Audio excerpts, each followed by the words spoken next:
የቅንጦት መኪና ብራንድ BMW መገኛ፣ የዓለማችን ትልቁ የቢራ ፌስቲቫል አዘጋጅ፣ የትላልቅ የከተማ ፓርኮችና ቤተ መንግሥት መገኛ፣ ለኑሮ አመቺ ከተማ፣ በገና ገበያዋ ታዋቂ የሆነችው የጀርመን ከተማ ሙኒክ። ሰላም የአፍሪቲዩብ ቤተሰቦች፣ በዛሬው የአፍሪዶክ ዝግጅታችን ደግሞ አውሮፓዊቷን ሙኒክ ከተማን እንዳስሳለን።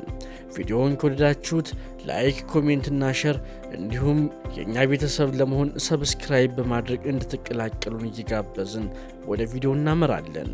ፕሮግራሙን ወደ እናንተ አዘጋጅቼ የማቀርበው እኔ ኤፍሬም ታጠቅ ነኝ። መልካም ቆይታ።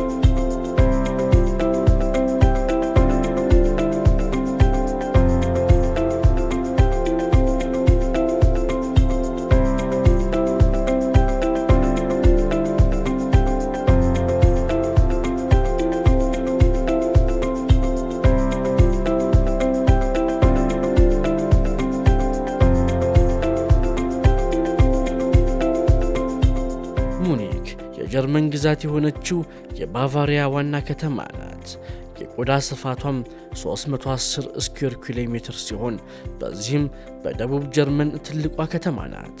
ከበርሊን ሃምበርግ ቀጥላም በአጠቃላይ ሀገሪቷ ሶስተኛዋ ትልቋ ከተማ ስትሆን ከአውሮፓ ህብረት ደግሞ 11ኛዋ ናት። ሙኒክ የባቫሪያ ግዛት መንግስታዊ ቢሮዎች መቀመጫም ናት። የ1972ቱን ሰመር ኦሎምፒክ፣ የ1974ቱንና የ2006ቱን የፊፋ የዓለም ዋንጫ ያዘጋጀች ሙኒክ ስሟ ከላቲንና ጀርመን ቃሎች የመጣ ሲሆን የመነኩሴ ከተማ የሚል ትርጓሜም አለው። በ2020 በተደረገ ቆጠራ ከ1.5 ሚሊዮን በላይ ነዋሪዎች እንዳላት ታውቀዋል። አርኪኦሎጂስቶች ሰዎች በከተማዋ የሰፈሩት ከ6ኛው መቶ ክፍለ ዘመን ጀምሮ ነው በማለት ያስረዳሉ። ሆኖም ዘመናዊቷ ሙኒክ የተቆረቆረችው ከ1142 እስከ 1156 አካባቢውን በመራው ልዑል ሄነሪ ነበር። በወቅቱም በጀርመን ከፍተኛ ተሰሚነት የነበረው አስተዳዳሪ መሆኑን ታሪክ ያሳያል።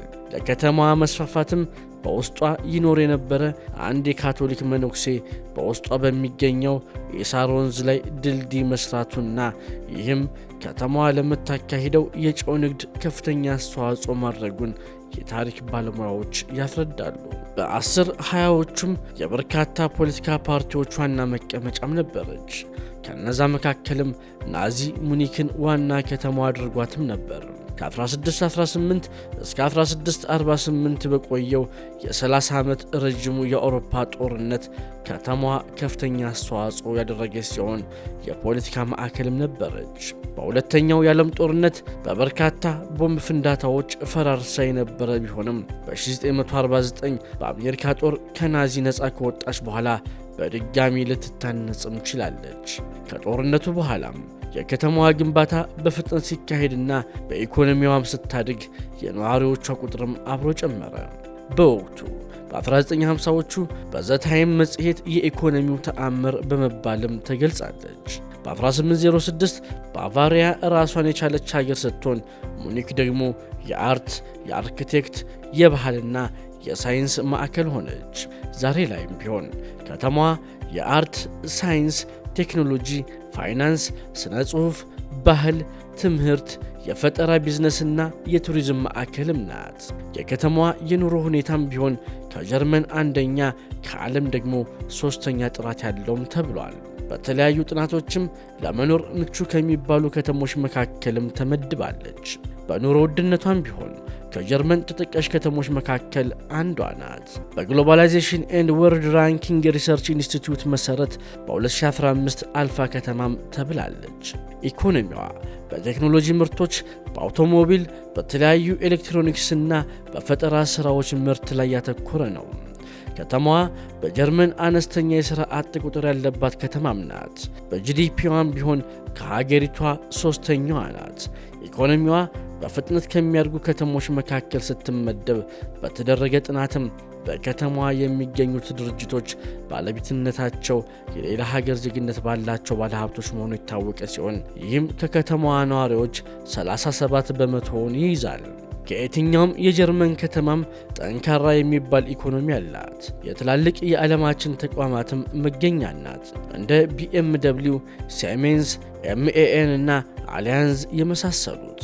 ለበርካታ የቢዝነስ ሴክተሮችም በተደጋጋሚ ሳቢ ከተማ ተብላለች። እንደ ማይክሮሶፍት እና ማክዶናልድም የአውሮፓ ዋና መስሪያ ቤታቸውን አስቀምጠውባታል። ከፍራንክፈርት በመቀጠልም በፋይናንስ ትልቋ ከተማ ናት።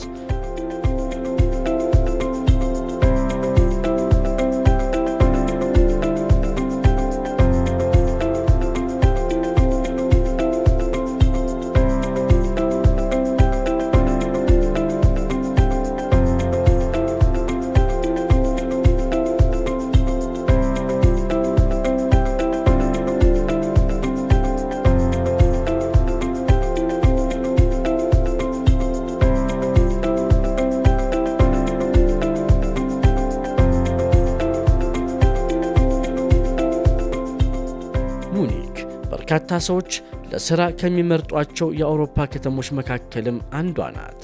በከፍተኛ የኑሮ ደረጃ በበለጸገ ባህልና በደመቀ የሥራ ገበያ የምትታወቀው ሙኒክ ከዓለም ዙሪያ ባለሙያዎችን የሚስብ የዓለም የኢኮኖሚ ኃይልም ሆናለች። ከተለያዩ የዓለም ክፍሎች ተመስርተው በውስጧ ግዙፍ ቅርንጫፎችን ከከፈቱ ኩባንያዎች እስከ ጀማሪዎች ድረስ ሙኒክ በተለያዩ ኢንዱስትሪዎች ውስጥ የተለያዩ የሥራ ዕድሎችን ትሰጣለች።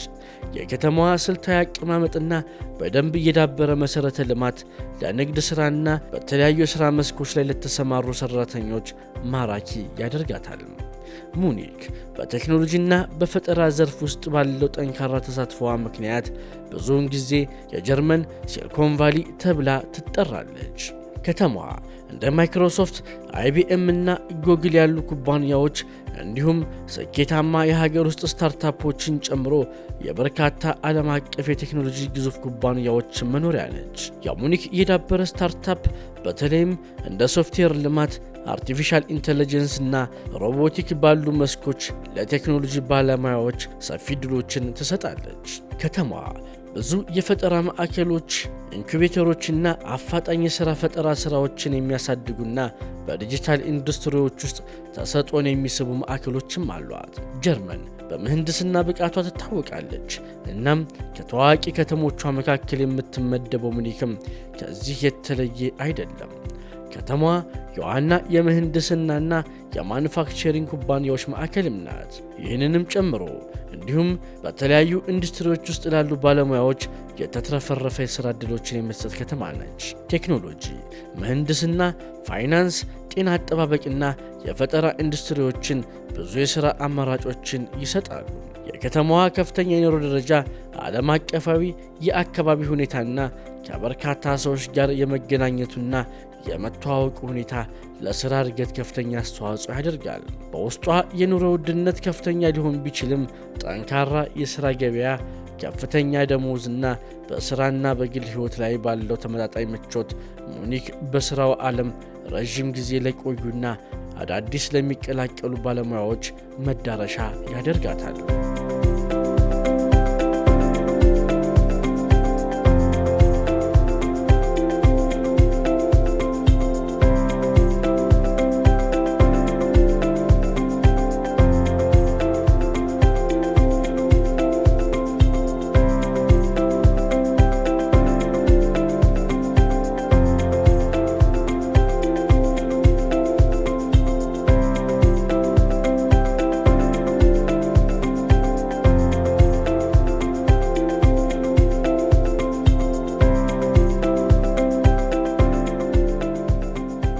ከተማዋ የመጀመሪያው የባቡር ሐዲድ የተገነባው በ1839 ሲሆን የመጀመሪያው የአየር መንገድ የተከፈተው ደግሞ በ1939 ዓ.ም ነበር።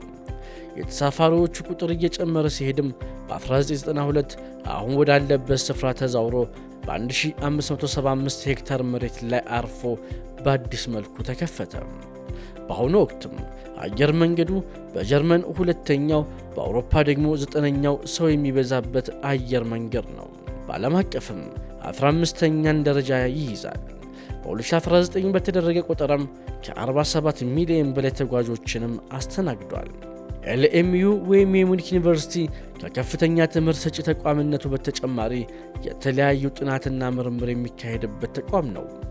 ዩኒቨርሲቲው መጀመሪያ የተከፈተው ከ550 ዓመታት በፊት በ1472 ሲሆን በ1800ም ቦታው ተቀይሮ እንደገና ተገንብቷል።